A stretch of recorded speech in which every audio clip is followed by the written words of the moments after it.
Welcome dear students. हम पढ़ रहे हैं क्लास 12 की केमिस्ट्री का chapter number 8 D and F block elements, और ये मेरा उसका फर्स्ट वीडियो है।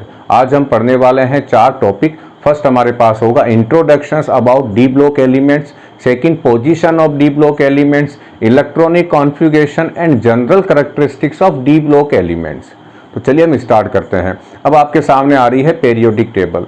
इस पीरियोडिक टेबल में आपके बिल्कुल लेफ्ट में है एस ब्लॉक के एलिमेंट्स और आपके बिल्कुल राइट में है पी ब्लॉक के एलिमेंट्स, और एस और पी ब्लॉक के एलिमेंट्स के बीच में कौन है? डी ब्लॉक के एलिमेंट्स है। इसीलिए डी ब्लॉक के एलिमेंट्स की जो प्रॉपर्टीज है वो एस ब्लॉक और पी ब्लॉक के एलिमेंट्स के इंटरमीडिएट है। यानी कुछ प्रॉपर्टी एस ब्लॉक के एलिमेंट्स की है, कुछ प्रॉपर्टी पी ब्लॉक के एलिमेंट्स की है।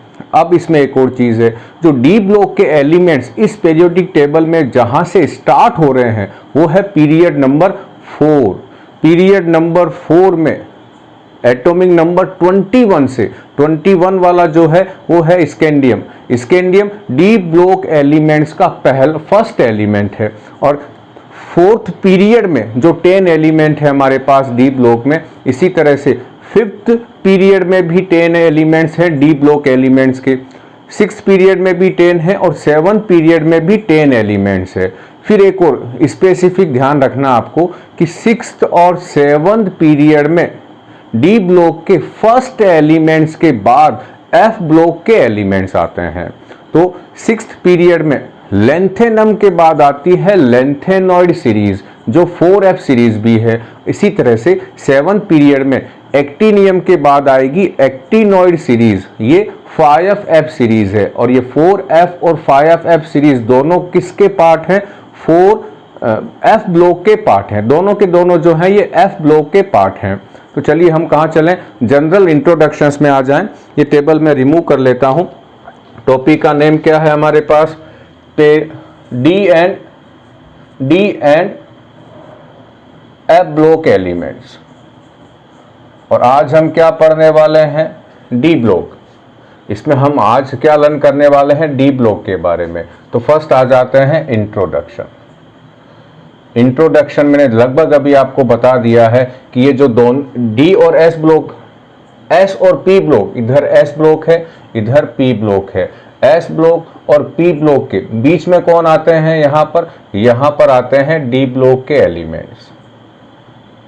और बहुत सारी जो प्रीसियस मेटल्स हमारे लिए है, जैसे कौन कौन सी प्रीसियस मेटल्स की बात करें हम लोग, जो बहुत इंपॉर्टेंस रखती है, जैसे गोल्ड, प्लेटिनम, सिल्वर, ये सब इसी में आती है, इसी ब्लॉक के अंदर है। बहुत सारी जो इंडस्ट्रियल इंपॉर्टेंस रखती है, जैसे हमारे पास है टाइटेनियम, क्रोमियम, आयरन, निकल, कॉपर, जिंक, पैलेडियम, ये बहुत सारी क्या है? ये इंडस्ट्रियल इंपॉर्टेंस वाली मेटल्स है, वो भी इसी ब्लॉक में आती है। तो सबसे पहले हम क्या पढ़ें? D block elements.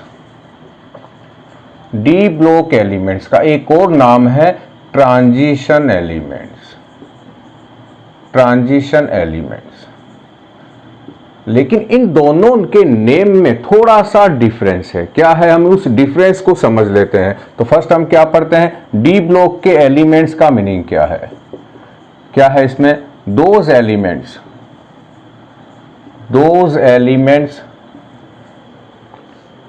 In which last electron entered in D subshell, जिसमें लास्ट इलेक्ट्रॉन डी सबसेल में आ रहा है, वो है डी ब्लॉक के एलिमेंट्स। अब आते हैं एफ ब्लॉक। अब आते हैं ट्रांजिशन एलिमेंट्स की डेफिनेशंस क्या है। हल्का सा डिफरेंस है दोनों की डेफिनेशन में। ट्रांजिशन एलिमेंट्स क्या है? दोज एलिमेंट्स, समझना इस डेफिनेशंस को, those elements which have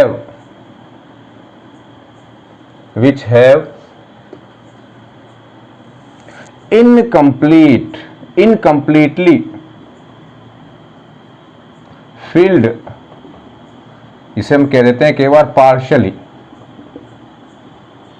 incompletely field D subshell. यानी डी जो ऑर्बिटल है, ट्रांजिशन एलिमेंट्स वो एलिमेंट्स होंगे जिनके डी ऑर्बिटल में, डी सब सेल में 1 से लेकर 9 इलेक्ट्रॉन होने चाहिए। डी सब सेल्स इन, कब? इन देयर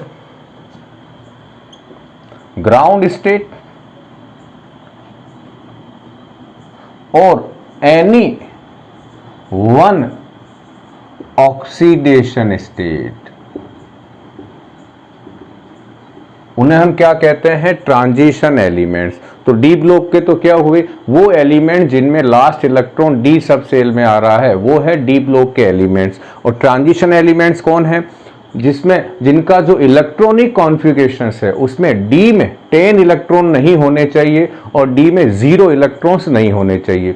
डी में 0 इलेक्ट्रॉन है और डी में 10 इलेक्ट्रॉन है, इसका मतलब है कि वो डी ब्लॉक का एलिमेंट्स तो है लेकिन ट्रांजिशन एलिमेंट्स नहीं है। जैसे एग्जांपल लेते हैं हम लोग, यहाँ पर 3 एलिमेंट है हमारे पास, 4 एलिमेंट्स ऐसे हैं। फर्स्ट हमारे पास है जिंक, जिंक के बाद है कैडमियम, कैडमियम के बाद है मर्क्यूरी और मर्क्यूरी के बाद है एक है कैप्रोनीशियम, Cn, एटॉमिक नंबर इसका 112 है। ये चारों जो एलिमेंट हैं ये डी ब्लॉक के एलिमेंट्स तो हैं, डी ब्लॉक के एलिमेंट्स तो हैं ये, लेकिन ये चारों ट्रांजिशन एलिमेंट्स नहीं हैं। अब ठीक इनके पहले यहां आता है कॉपर, यहां आता है हमारे पास सिल्वर, यहां आता है गोल्ड। ये जो तीनों मेटल हैं, इन तीनों मेटल में क्या है कि ये डी ब्लॉक के एलिमेंट्स भी हैं, ये ट्रांजिशन एलिमेंट्स भी है। तो यहां ठीक इसके पहले कौन आता है? यहां पर आता है Rg, यहां भी लिख देता हूं Rg। तो हम इन पे डिस्कशन नहीं करने वाले हैं बच्चों, हम इस पे आ जाते हैं। अब मैं इन दोनों के को कंपैरिजन करता हूं कि क्यों ये डी ब्लॉक के एलिमेंट्स, कॉपर क्यों डी ब्लॉक और ट्रांजिशन दोनों का एलिमेंट है जबकि जिंक नहीं है। तो यहां से मैं इनको रिमूव कर देता हूं। एक बार डेफिनेशंस ध्यान से समझना क्या है। ग्राउंड स्टेट और एनी वन ऑक्सीडेशन स्टेट, तो हम जिंक की बात करते हैं। जिंक हमें जिंक और जिंक आयन इन दो कॉमन स्टेट में मिलता है। अब आते हैं जिंक का electronic configurations, 1s2, 2s2, 2p6, 3s2, 3p6, 4s2, 3d10। ये तो किसका हो गया है? जिंक का इलेक्ट्रॉनिक कॉन्फ़िगरेशंस। अब जिंक प्लस प्लस का यदि मैं इलेक्ट्रॉनिक कॉन्फ़िगरेशन लिखूं तो प्लस प्लस का मतलब है कि इसके 2 इलेक्ट्रॉन वैलेंस सेल से रिमूव हो गए हैं। और वैलेंस सेल कौन सा है इसका? ये 4s है। 4, ये चौथा सेल जो है, जो 4th नंबर का सेल है, वो इस जिंक का वैलेंस सेल है। 3 जो है वो तो पेनल्टीमेट सेल है, अंदर का सेल है। तो जिंक पे +2 चार्ज आने का मतलब क्या हुआ? जिंक 2+ का कॉन्फ़िगरेशन यहां तक बिल्कुल सेम है और यहां क्या हो जाएगा? 3d10। 4s में क्या हो जाएगा? 0। इन दोनों कंडीशन में आप चेक करोगे तो जो d ऑर्बिटल है वो कैसा है? वो कंप्लीटली फिल्ड है। और जब वो कंप्लीटली फिल्ड है उस कंडीशन में क्या होगा कि ये जो एलिमेंट है जिंक जो है वो ट्रांजिशन एलिमेंट्स नहीं है, क्योंकि क्या है? इनकम्प्लीट होना चाहिए। कौन सी कंडीशंस में? या तो ग्राउंड स्टेट में, ग्राउंड स्टेट में भी कंप्लीटली फिल्ड है, और एनी वन ऑक्सीडेशन स्टेट, इस ऑक्सीडेशन स्टेट में भी ये D10 कंप्लीटली फिल्ड है। तो जिंक क्या नहीं है? जिंक ट्रांजिशन एलिमेंट्स नहीं है। जिंक केवल क्या है? डी ब्लॉक का एलिमेंट्स है। इसी तरह से मैं अगला एग्जांपल किसका ले लूं? सिल्वर का। सिल्वर में बच्चों ध्यान क्या रखना आप लोगों को? सिल्वर Ag, सिल्वर से पहले कॉपर का एग्जांपल लेता हूं मैं। तो कॉपर में क्या है? कॉपर प्लस और कॉपर प्लस प्लस 3 स्टेट में हमें मिलता है। ये है उसकी ग्राउंड स्टेट, ये है फर्स्ट ऑक्सीडेशन स्टेट और ये है इसकी सेकंड ऑक्सीडेशन स्टेट। तो मैं कॉपर का इलेक्ट्रॉनिक कॉन्फ़िगरेशन लिखूं तो क्या होगा? 1s2, 2s2, 2p6, 3s2, 3p6, 4s1 exceptional वाला इलेक्ट्रॉनिक कॉन्फ़िगरेशन है और 3d10। इस कंडीशन में इसका जो 3d जो है वो कंप्लीटली फिल्ड है। लेकिन यदि ठीक इसके हम Cu+ का लिखें, Cu+ का कॉन्फ़िगरेशन लिखें तो यहां तक तो बिल्कुल सेम है, यहाँ क्या हो जाएगा 4s0 हो जाएगा, तो यहाँ क्या हो जाएगा 3d10 4s0। यहाँ पर भी क्या है, यहाँ पर भी 3d जो है वो कंप्लीटली फिल्ड है, लेकिन जो थर्ड है Cu++ तो मैं उसका कॉन्फ़िगरेशन लिखूंगा तो यहाँ तक तो सेम है, लेकिन यहाँ क्या हो जाएगा 3d9 और यहाँ क्या होगा 4s0, और 4s0 और 3d9 में ये जो है ये कैसा है, ये इनकम्प्लीटली है, इनकम्प्लीटली फिल्ड है, इनकम्प्लीट है, यानी 3d9 है। इन तीनों में से यदि किसी एक के अंदर भी d में 10 इलेक्ट्रॉन नहीं है, इसका मतलब कॉपर क्या होगा, ट्रांजिशन एलिमेंट होगा। तो कॉपर ट्रांजिशन एलिमेंट है जबकि जिंक ट्रांजिशन एलिमेंट्स नहीं है। इसी तरह से हम किस में कंपैरिजन कर सकते हैं, कैडमियम और मर्क्यूरी में भी। तो जो कैडमियम है उसकी भी या तो कैडमियम के फॉर्म में स्टेबल है या कैडमियम 2+ के फॉर्म में स्टेबल है।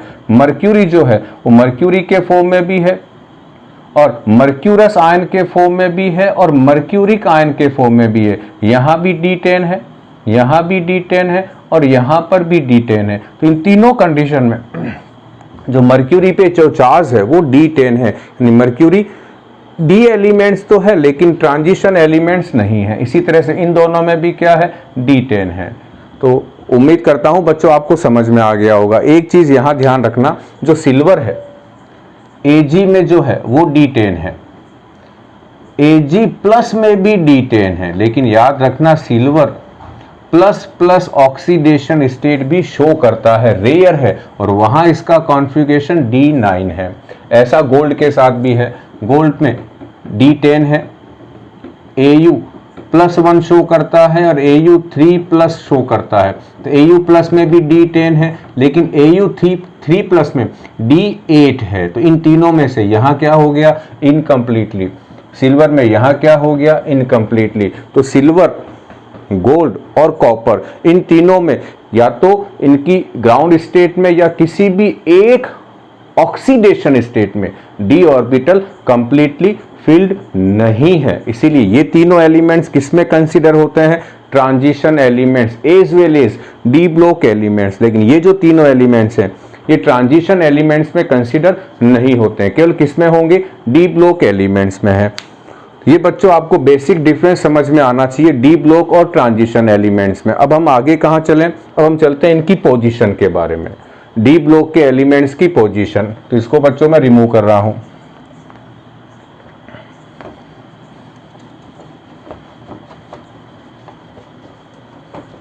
तो पोजीशन के लिए मुझे क्या ड्रॉ करनी पड़ेगी, पीरियोडिक टेबल, और वहीं से हम समझ पाएंगे इनकी बहुत सारी प्रॉपर्टीज, और वहीं से हम क्या समझ लेंगे, इनका इलेक्ट्रॉनिक कॉन्फ़िगरेशन। तो हम किसको ड्रॉ करें, पीरियोडिक टेबल को।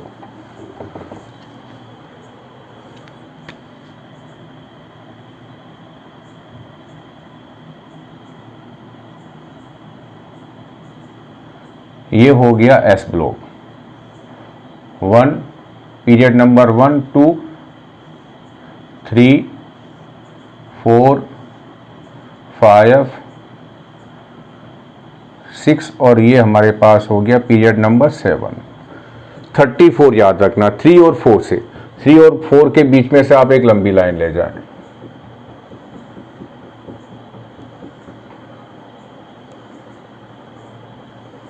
और इसको इक्वल 10 पार्ट में डिवाइड कर दें, 1 2 3 4 5 6 7 8 9 1 2 3 4 5 6 7 8 9 और ये 10, और 10 के ऊपर इस लाइन को वापस ले जाएं इस लेवल तक और फिर इसको बढ़ा दें आगे।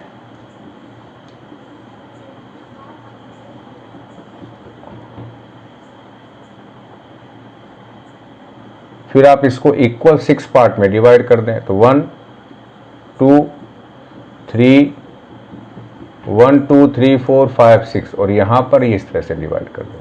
अब ये जो ब्लॉक है हमारा, ये जो ब्लॉक है ये कहलाता है एस ब्लॉक, और ये हमारा जो है यहां से लेके यहां तक क्या कहलाता है, पी ब्लॉक। और एस और पी के बीच में क्या है, डी ब्लॉक है हमारा, और यहां से पहला एलिमेंट स्टार्ट होगा। तो पहला जो एलिमेंट स्टार्ट हो रहा है वो पीरियड नंबर 4 से स्टार्ट हो रहा है। यह है ग्रुप नंबर 1, 2, 3, 4, 5, 6, 7, 8, 9, 10, 11, ये 12 है। तो इसका मतलब ग्रुप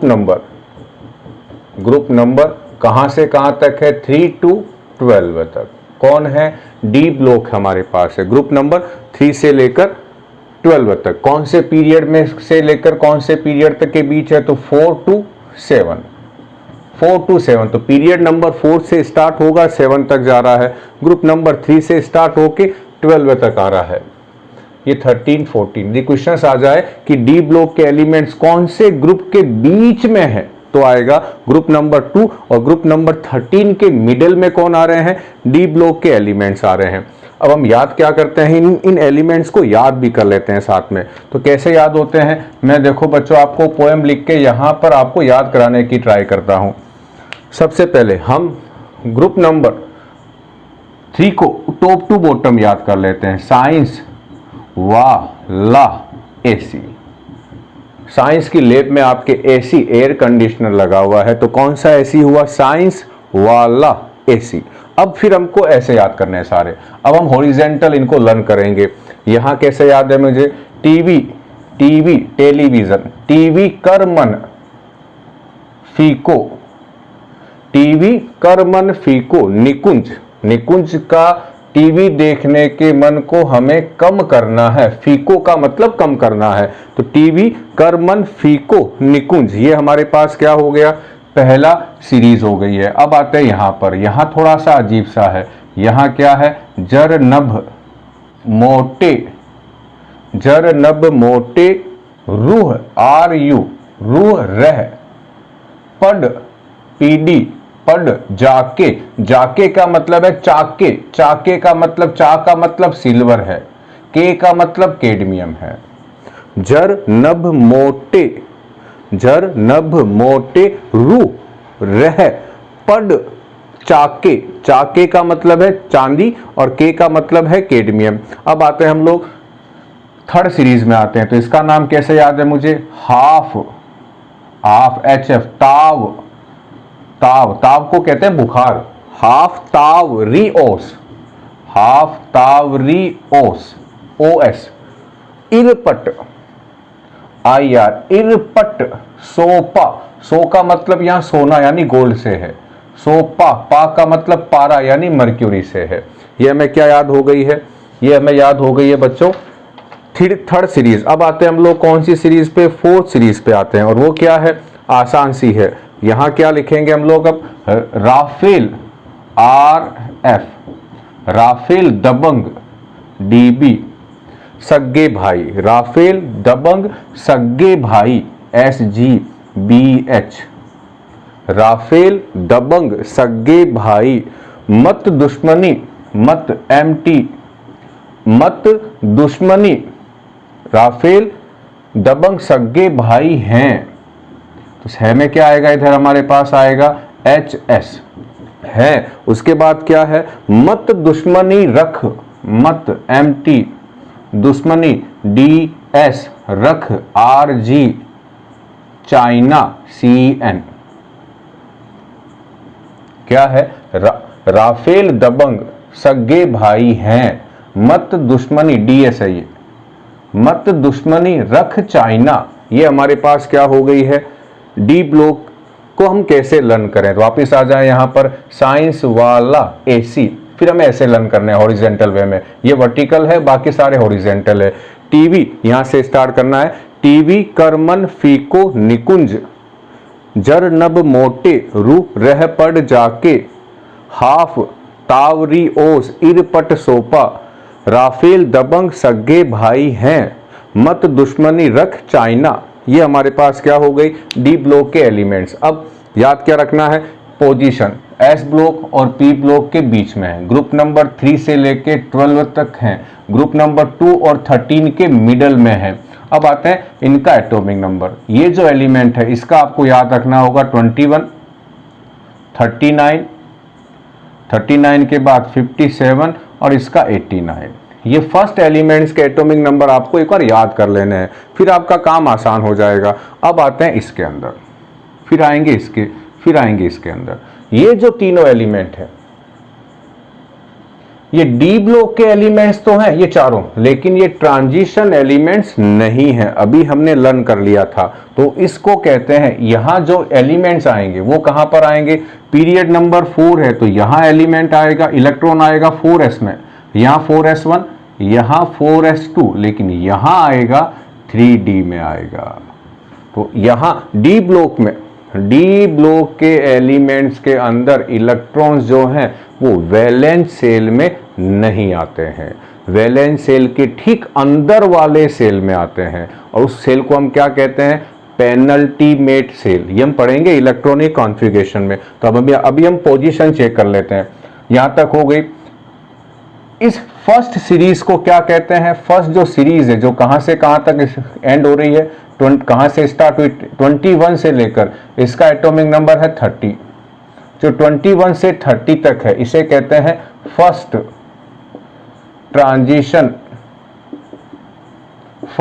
ट्रांजिशन सीरीज, या इसका एक और नाम है 3D series.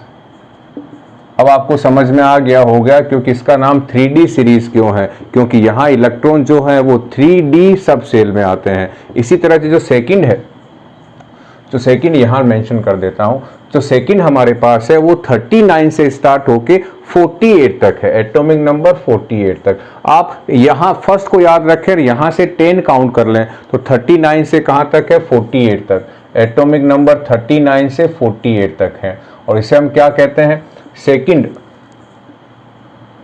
Second transition, short में लिख देता हूं यहां पर, सेकंड ट्रांजिशन सीरीज है ये, या इसका एक और नाम क्या है, 4D सीरीज भी है। अब आते हैं थर्ड में। थर्ड सीरीज कहां से स्टार्ट होगी, 57 से, लेकिन गड़बड़ क्या है वो यहां है। 57 के बाद 58 से लेकर 71 तक, 58 से लेकर 71 तक ये कहां आते हैं, ये F ब्लॉक में आ जाते हैं। तो यहां 57 के बाद यहां 58 से लेकर 71, तो जो अगला एलिमेंट आएगा वो आएगा 72। तो जो थर्ड नंबर सीरीज है वो कहां से स्टार्ट होगी, 57, फिर डैश लगा दूंगा, फिर लिखूंगा 72, 2 कहां तक होगी, 80 तक होगी। और यहां इसका नाम क्या है, थर्ड ट्रांजिशन सीरीज, या इसका एक और नाम क्या हो गया, 5D सीरीज।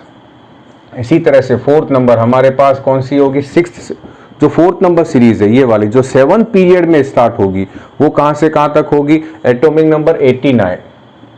89 के बाद ये जो 90 है वो यहां आता है, 90 से लेकर 103 तक, ये 14 एलिमेंट्स, ये भी 14 एलिमेंट्स वो आते हैं F सीरीज में। तो 103 के बाद इसका क्या होगा, 104। तो 89 के बाद कौन सा है, 104 है, और 104 से लेकर 112 तक ये क्या होगी हमारे पास, फोर्थ ट्रांजिशन सीरीज है, और इसको हम क्या कह सकते हैं, 6D सीरीज। तो ये तो हमारे पास क्या हो गई, पोजीशन हो गई, कौन सी सीरीज कहां पर है। अब मैं आगे कहां लेके चलता हूं, आपको पोजीशन याद रखना S और P ब्लॉक के बीच में है। फर्स्ट जो सीरीज है उसका नाम 3D सीरीज, सेकंड का 4D, 5D, 6D सीरीज है। याद क्या रखना है, इनके और नाम क्या है, first transition series, second transition series, third और फोर्थ ट्रांजिशन सीरीज। फिर याद क्या रखना है, एटॉमिक नंबर, फर्स्ट सीरीज जो है वो है 21 से 30, सेकंड है 39 से 48, थर्ड में याद क्या रखना है, थर्ड ट्रांजिशन सीरीज में कि 57 आएगा लेंथेनम, 57 के बाद जो है वो 172 आएगा, 72 से 80 तक। और पीरियड नंबर 7 में एक्टिनियम के बाद यूरेनियम से लेकर कैलिफोर्नियम तक हमारे पास कहाँ है, F ब्लॉक के अंदर है। तो यहाँ कहाँ से आएगा, उसके बाद आएगा 89 के बाद अगला जो आएगा वो आएगा 104, और 104 से लेकर 112 तक ये हमारे पास फोर्थ सीरीज है। ये इनकी पोजीशन हुई है किसकी, डी ब्लॉक के एलिमेंट्स की। अब कहाँ जाते हैं, इनके इलेक्ट्रॉनिक कॉन्फ़िगरेशंस पे। तो मैं ये बाकी सब रिमूव कर रहा हूँ, टेबल के अलावा बाकी जो सारी चीज़ें हैं उनको मैं रिमूव कर देता हूँ। ये यहाँ से ये सब हटा देते हैं बच्चों। अब हम कहाँ चल रहे हैं, इलेक्ट्रॉनिक कॉन्फ़िगरेशंस पर। पोजीशन हो गई हमारे पास। अब अगला जो टॉपिक है वो है इलेक्ट्रॉनिक कॉन्फ़िगरेशन। समझना इसे, काम का है इलेक्ट्रॉनिक कॉन्फ़िगरेशंस। ये जो एलिमेंट है हमारे पास ग्रुप नंबर 3 के जो है, यदि मैं इसका स्कैंडियम का कॉन्फ़िगरेशंस लिखूं तो क्या होगा, इसका एटॉमिक नंबर 21 है, तो 1s2 2s2 2p6, उसके बाद 3s2 3p6, उसके बाद 4s2 और 3d1, ये यहां पर आएगा। अब यदि मैं यहां तक चेक करूं 1s2 2s2 2p6 3s2 3p6, तो ये आर्गन से मैच कर रहा है। तो इसको मैं कैसे लिख सकता हूं, आर्गन, उसके बाद लिखूंगा 4s2 3d1। तो मैं केवल इस बाहर वाले कॉन्फ़िगरेशंस को लिखूंगा, आर्गन तक के कॉन्फ़िगरेशंस को नहीं लिखूंगा। 4s2 3d1, तो ये इस वाले पूरे ब्लॉक में आ जाए। तो यहां मैं क्या लिख दूं, इसका कॉमन कॉन्फ़िगरेशंस क्या होगा, 3d की जगह क्या लिख दूं, n-1। चलो अभी इसको नहीं लिखते, यहां लिख देता हूं मैं।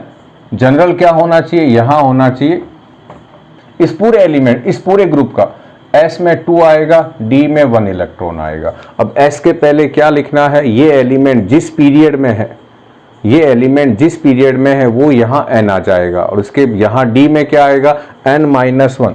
चलो वैसे लिख देता हूं मैं एक बार, इसका आएगा सबका, फिर मैं ऐसे लिखा देता हूं आपको, इसका आएगा n-s2 n-1 d 1 to 10, ये इस तरह से होगा। कहीं कहीं s में 0 इलेक्ट्रॉन भी है, कहीं कहीं 1 भी है, कहीं कहीं 2 भी है, तो क्या हो जाएगा 0 से लेकर 2। अब किसका क्या है, स्कैंडियम में क्या होना चाहिए, मैं केवल d का लिखता हूं बच्चों। यहाँ d में 1 होगा, यहाँ d में 2 होगा, यहाँ d में 3 इलेक्ट्रॉन होंगे, यहाँ d में 4 होंगे, यहाँ d में 5 होंगे, यहाँ d में 6 होंगे, यहाँ d में 7 इलेक्ट्रॉन, यहाँ d में 8 होंगे, यहाँ d में 9 होने चाहिए, और यहाँ d में 10 होने चाहिए। ये है इनका इलेक्ट्रॉनिक कॉन्फ़िगरेशन जो होना चाहिए, लेकिन कहीं कहीं गड़बड़ है। गड़बड़ कहाँ है, इन दोनों के अंदर है, इसमें नहीं है, इन दोनों में गड़बड़ है, उसके बाद इन तीनों में गड़बड़ है, और एक प्लेटिनम में भी गड़बड़ है। इन दोनों के और इन तीनों के एक्सप्लेनेशन हमारे पास है कि यहाँ गड़बड़ क्यों है। और कहाँ कहाँ गड़बड़ है, जर्कोनियम, नायोबियम से स्टार्ट है, नायोबियम में है, टेक्नीशियम में है, रूथियम में है, रोडियम में है और पैलेडियम में है। इन सारे एलिमेंट्स में क्या है, इनके इलेक्ट्रॉनिक कॉन्फ़िगरेशंस में गड़बड़ है। गड़बड़ क्या है वो हम लोग अभी चेक करेंगे। तो ये बाकी सबके इलेक्ट्रॉनिक कॉन्फ़िगरेशन जैसे होने चाहिए वैसे, यदि मैं इसकी बात करूं तो ये 4th पीरियड में है, तो इसका होगा 3d1 4d1 5d1 6d1। Lanthanum, हाँ ठीक है। टाइटेनियम में यहाँ क्या होगा, d2 d2 d2 d2, यहाँ d3 होना चाहिए लेकिन d4 हो गया है, s का एक इलेक्ट्रॉन यहाँ आ गया है। तो यहाँ जो गड़बड़ वाले हैं उनमें क्या क्या है वो मैं यहाँ मेंशन कर देता हूँ। तो कहाँ से स्टार्ट करूँ, क्रोमियम कॉपर, ये तो ट्रांजिशन एलिमेंट्स वाले थे, कॉपर क्रोमियम। तो फर्स्ट सीरीज में 2 हमारे पास हैं, यहाँ स्टार्ट होते हैं हमारे पास नायोबियम से, 39 40 41 से स्टार्ट हो रहा है नायोबियम, मोल्बिडेनम, टेक्नीशियम, रूथियम, रोडियम को छोड़ रहा हूं मैं, रोडियम पे स्टार लगा देता हूं मैं, रोडियम पे स्टार लगा देता हूं।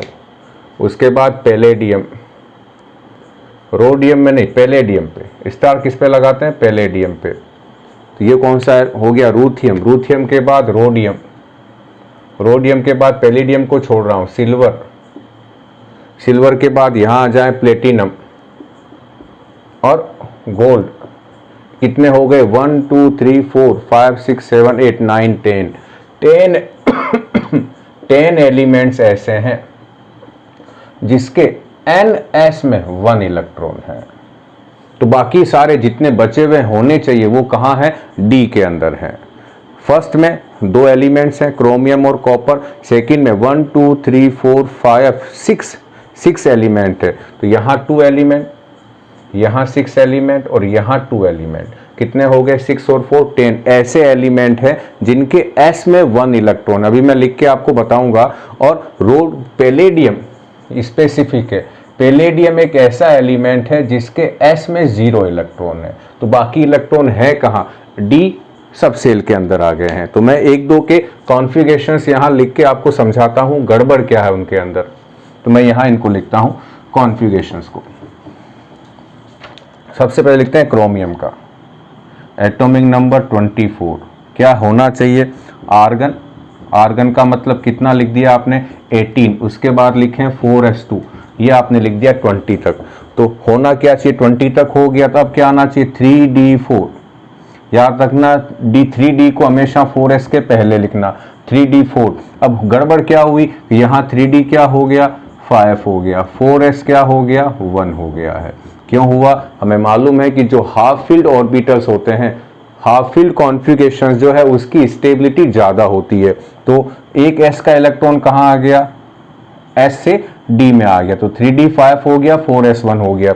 नहीं 4s में एक इलेक्ट्रॉन है, बाकी सारे इलेक्ट्रॉन कहाँ होंगे d के अंदर होंगे। ऐसा कैसा किसके अंदर है, कॉपर में भी ऐसा ही है। जैसे अब मैं दूसरा एग्जांपल लेता हूँ पैलेडियम का, पैलेडियम का एटॉमिक नंबर 46 है। ये बच्चों याद रखना, पैलेडियम के इलेक्ट्रॉनिक कॉन्फ़िगरेशंस में इलेक्ट्रॉन s के दोनों इलेक्ट्रॉन d में आ गए हैं। तो इसका कॉन्फ़िगरेशंस क्या होना चाहिए और क्या है वो मैं दोनों मेंशन कर देता हूं। तो 1s2 2s2 2p6 3s2 3p6 4s2 के बाद क्या आएगा, थोड़ा गैप दे के लिखता हूं, 4s2 3d10, उसके बाद 4p6। अब आ जाओ कौन से में है ये पैलेडियम, 5th पीरियड में है, तो इसके इलेक्ट्रॉन 4d तक आएंगे। तो 4p6 के बाद क्या लिखूं 5s2 और 4d8, ये इसका कॉन्फ़िगरेशन है। 2 और 2 4 6 10 10 और 10 20 20 और ये 30 36 और 2 36 और 2 हो गए 38 और 8 कितना हो गया 46। ये कॉन्फ़िगरेशन है। लेकिन पैलेडियम में क्या हुआ, ये दोनों इलेक्ट्रॉन d में आ गए, तो इसका कॉन्फ़िगरेशन क्या हो गया 4d10 5s0 हो गया है। ये किस में हुआ है, ये पैलेडियम में हुआ है। तो पैलेडियम में s में 0 है, इन तीनों को हटा दो, ये तीनों तो मैंने इसलिए लगाए थे कि तीनों जो हैं वो ट्रांजिशन एलिमेंट्स नहीं हैं। बाकी अब जितने भी सर्किल लगे हुए हैं आपके सामने, उसमें से जो रेड सर्किल है, जो रेड सर्किल मैं लगा रहा हूं, इसके s में 0 है, बाकी जितने भी सर्किल लगे हुए हैं उसके s में 1 इलेक्ट्रॉन है, बाकी सारे इलेक्ट्रॉन d में है। एक इसका याद रखना बच्चों, क्रोमियम में क्या हुआ, एक इलेक्ट्रॉन s से d में आ गया, मोल्बिडेनम में भी एक s से d में आ गया ताकि d4 से 5, लेकिन टंगस्टन में ऐसा नहीं होगा। टंगस्टन में क्या रहेगा 3d4s2 ही रहेगा, यहाँ s का एक इलेक्ट्रॉन d में नहीं आएगा। ये हमारे पास क्या हो गया इनका इलेक्ट्रॉनिक कॉन्फ़िगरेशन। अब इन सबको मैं मिला के क्या लिखूं, इनका जनरल इलेक्ट्रॉनिक कॉन्फ़िगरेशन लिखूं। इसको रिमूव कर देता हूं। तो जनरल इलेक्ट्रॉनिक कॉन्फ़िगरेशंस में क्या हुआ कि इसके पैलेडियम में pd में s में 0 है, बाकी के s में 1 है। तो क्या, और इनके अलावा जितने भी और हैं उन सब में s में 2 है। तो s में क्या इलेक्ट्रॉन्स हो सकते हैं, s में इलेक्ट्रॉन, इसको ns लिखता हूं, ns में इलेक्ट्रॉन हो सकते हैं 0 से लेकर 2 तक। 0 केवल एक में है, 1 जो है वो 10 के अंदर 1 है और बाकी जो रिमेनिंग है वहाँ 2 इलेक्ट्रॉन है। ns में इलेक्ट्रॉन आने के बाद अब किस में आएंगे n-1 में। तो n-1 को मैं पहले लिख देता हूँ, n-1d कहाँ से कहाँ तक आएंगे 1 से लेकर 10 तक, यहाँ 1 से लेकर 10 तक। ये इनका क्या हुआ है जनरल इलेक्ट्रॉनिक कॉन्फ़िगरेशन है। अब बच्चों एक और काम की चीज़, डी ब्लॉक के अंदर एक ऐसा एलिमेंट है जो ऑफ-बो प्रिंसिपल को फॉलो नहीं करता है। डी ब्लॉक के अंदर एक ऐसा एलिमेंट है जो ऑफ-बो प्रिंसिपल को फॉलो नहीं करता है। कैसे होना क्या चाहिए? 6s के बाद इलेक्ट्रॉन आते हैं 4f में, 4f में 14 इलेक्ट्रॉन पूरे आ जाएं, तो उसके बाद आते हैं 5d में 10, और 5d में आने के बाद आते हैं 6p में 6। लेकिन गड़बड़ कहाँ है? गड़बड़ है लेंथेनम में। लेंथेनम क्या है? एक्सेप्शंस है ऑफ-बो प्रिंसिपल का, और इसमें है क्या? इलेक्ट्रॉन 6s2, ये रहा लेंथेनम। यहाँ क्या आएगा? 6s1, यहाँ क्या आएगा? 6s2। यहाँ आते ही ये d वाला आ गया, तो यहाँ क्या होगा? इससे एक कम 5d, तो यहाँ क्या आएगा? 5d1। अब इसमें इलेक्ट्रॉन आने के बाद 57 के बाद अब कहाँ जाएंगे हम लोग? 58 कहाँ आ गया? 4f में आ गया, तो 5d में इलेक्ट्रॉन पहले आ गया है, जबकि आना किस में चाहिए था? 4f में। तो 4f में नहीं आके इलेक्ट्रॉन पहले किस में आ गया है? 5d में आ गया है, और ये ऑफ-बो प्रिंसिपल का एक्सेप्शन है। ध्यान रखना बच्चों इसे। अगली एक और चीज़ क्या है? मेन चीज़ है कि ये इनका क्या हो गया है? General electronic configurations. D block के एलिमेंट्स में लास्ट इलेक्ट्रॉन कौन से सेल में एंटर नहीं होगा? वैलेंस सेल में। वैलेंस सेल में नहीं आता है तो किस में आता है? पेनल्टीमेट सेल में आता है। तो मैं यहां लिख देता हूं, लास्ट की लाइन क्या है? कॉन्फ़िगरेशंस की 2 लाइनें यहां काम की है।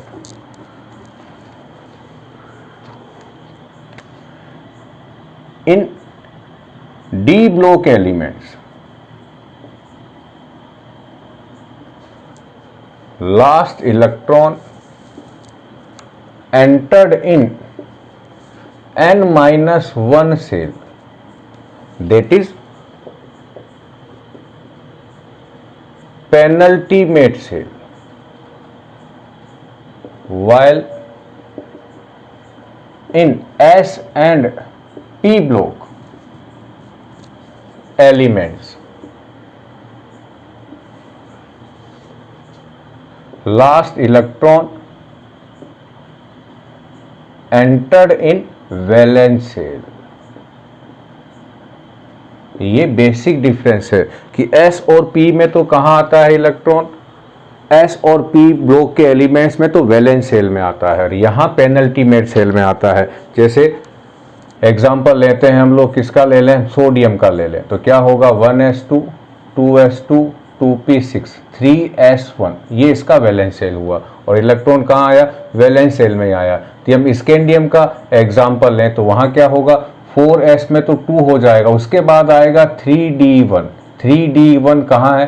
Third shell. तो पहले इलेक्ट्रॉन कहाँ पर आ गए? फोर्थ सेल में आ गए, उसके बाद अंदर वाले सेल में आ रहे हैं। जैसे ये है स्कैंडियम का, तो यहाँ कितने इलेक्ट्रॉन आ गए? 2। ये कौन सा सेल है? ये वैलेंस सेल है। वैलेंस सेल के ठीक अंदर वाला सेल, तो मैं वैलेंस सेल को क्या मान लूँ? n, तो ये अंदर वाला क्या होगा? n-1। इसे क्या कहते हैं? Penultimate shell. और इसके जो अंदर वाला ये होगा, इसे कहते हैं n-2। इसे कहते क्या है? Anti penultimate shell. Anti penultimate shell है ये। और F ब्लॉक के एलिमेंट्स में इलेक्ट्रॉन एंटी पेनल्टीमेट सेल में आता है, n-2 में आएगा।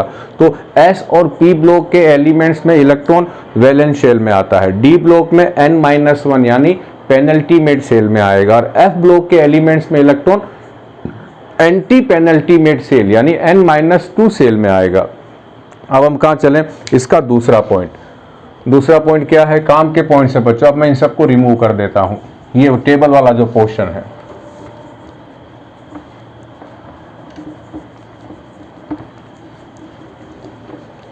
अब 2-3 कैरेक्टर्स हैं इसके जो मेन काम के हैं। फर्स्ट हमारे पास आ गया। सेकंड क्या हमारे पास है? इन ट्रांजिशन एलिमेंट्स। अब मैं ट्रांजिशन एलिमेंट्स की बात कर रहा हूं। इन transition elements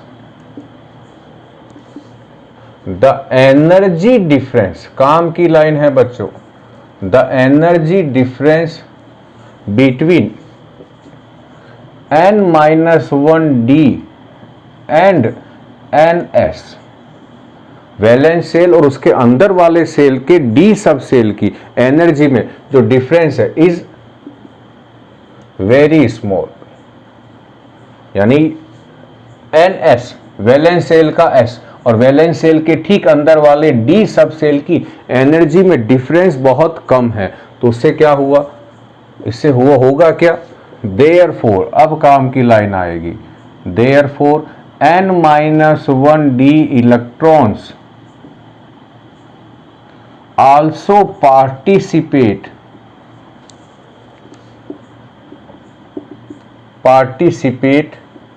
in bonding along NS electrons. ये काम का पॉइंट है।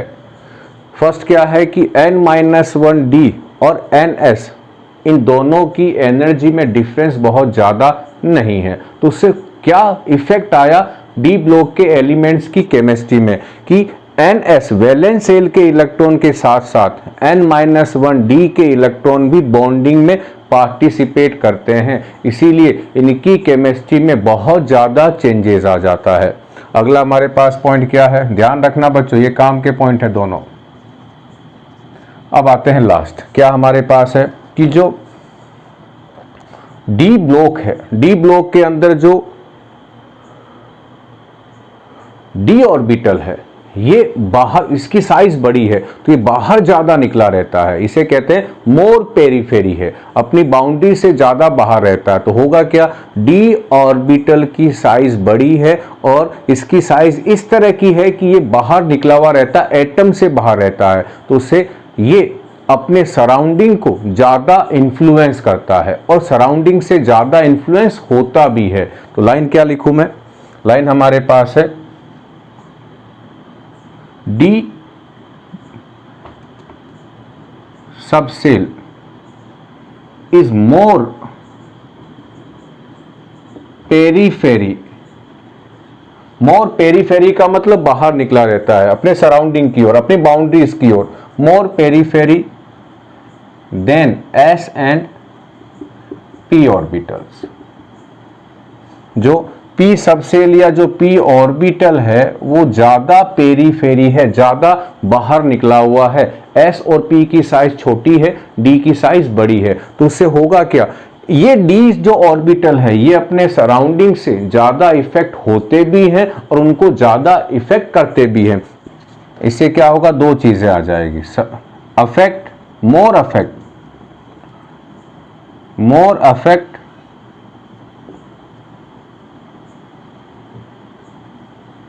सराउंडिंग एटम्स और मॉलिक्यूल, जो सराउंडिंग में एटम और मॉलिक्यूल है उनको ज्यादा इंफ्लुएंस करेगा। और बी क्या होगा, बी हमारे पास होगा